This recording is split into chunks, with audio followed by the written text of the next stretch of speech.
So just like the rest of your board, your tail is also going to receive 2 layers of paulownia to build up the required thickness. Now the process for doing this is very similar to the way that you actually built in the tail using steam bending. However, there's just a few slight differences that will go over here. Now the first thing you're going to have to do is prepare for the rail install itself.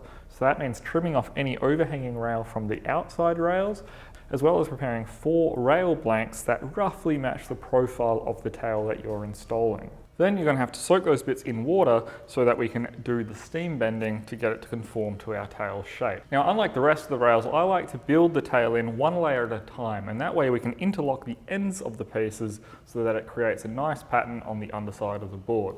So if your rail sections are nice and wet, you can wrap it in a wet rag and begin steaming it using a hot clothes iron. You'll want to do this for several minutes until the timber becomes quite soft and pliable so that you can get it to easily bend around your tail's profile. Once it's fully steamed, you can start bending it around the rail profile, holding it in place with clamps while it cools down.